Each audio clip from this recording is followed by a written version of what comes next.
Hey, what's up guys? So Pokemon Go might seem like some harmless fun, but in the hands of the wrong people, as we will prove today, it can actually turn quite dangerous. Yes, don't get me wrong, the app is great for making more people active and getting them off the couch staring at their screens, but in the eyes of people who want to find innocent victims so that they can steal mobile phones, it puts the normal, fun, interactive user at risk. 4 armed teenagers real-life lured Pokemon Go players to their location so that they could hold them up and steal their smartphones or any device they had. Besides popular locations and hotspots on the map, the teenagers use something called beacons. Now, a beacon can alert players of a location, so imagine you're on the game and you see a beacon appear, you're immediately going to go, oh, let's go straight to there, look, it's flashing. So the beacon would attract these players to that specific point, and it would allow them when they got there to stock up on the virtual items that they need to play the game.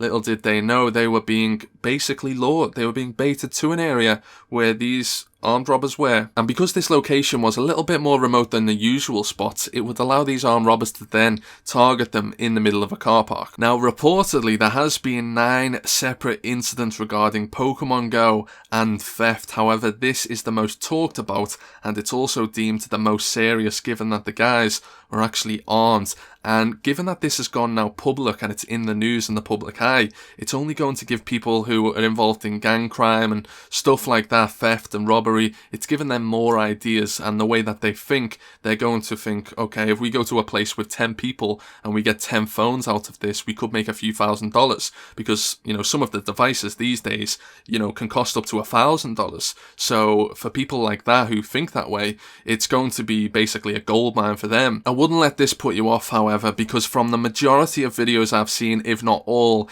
it's been mostly positive, where people go to a location, they're playing Pokemon, and they see someone else across the way, and they get talking, saying, what level are you, and what have you got, and it's generally really positive. However, it's very hard to tell someone and what their intentions are, so we may see incidents regarding people who come across really nice and then just swipe a phone and run for it. As much as I do really like the app and the fact it's next generation, certainly one of its kind, it's also brought back the Pokemon nostalgia for people who played it years ago, and it's now getting them more interactive and involved, actually having to leave the house to do anything on the game.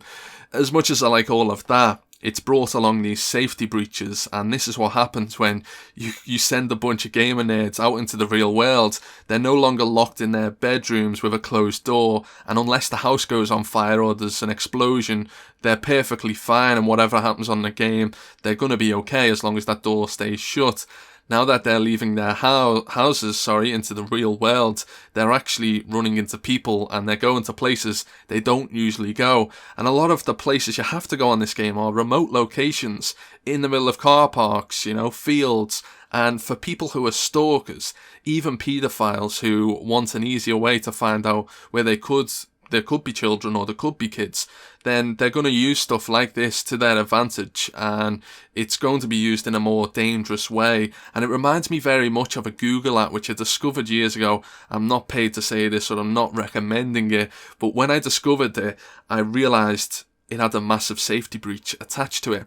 It was called Find My Friends, and the whole concept of it was that you and your friends all sign up to it, and you can see where each other are on the map. So let's say your friend is playing football on a field, you'll see your friend's face on a field, so you'll know exactly where he is and roughly what he's up to, and then you can communicate with people. It's great if you're like abroad on a night out. Let's say you're in Spain and you and your friends split up, you all have this app called Find My Friends, and there's a few other similar ones out there, like copies of that, and a friend of mine was actually trying to develop something similar, but he didn't go ahead with it. And I was telling him about these safety breaches. Like, he said to me, imagine if a mum sends their kid out to go and play, she can keep a track of where the kid is at that time. And it's similar to Pokemon Go. You can now like track certain areas, and there's almost definitely going to be people there. And especially if you've got a car, you can just fly across town, go past all these different places, and you'll see numbers of people that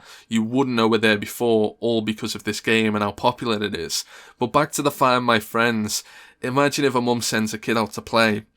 What if, you know, there is a breach in this app where other people can get access to it, you know, where it's an open source? I'm sure people will find a way to hack into it and find anyone who has this app on their phone, and they can see exactly where they are. So it causes dangers and threats for people like that, where crime can be caused through this. But overall, the general message is really positive, and I just thought I'd report to you on this incident regarding the 4 guys and the armed robbery. So apart from that, stay safe, everyone. Don't get killed, okay? Don't run into the middle of a car park if you see some guys with guns in the car near there. Just be very, very careful. And yeah, don't go out late at night. What else can I say? Just watch yourself. And I'm not trying to scare you, but there's people out there that want your phone. Try and keep hold of it. Get some handcuffs and handcuff it to your wrist. You'll never lose it then, unless they've got some steel pliers or something.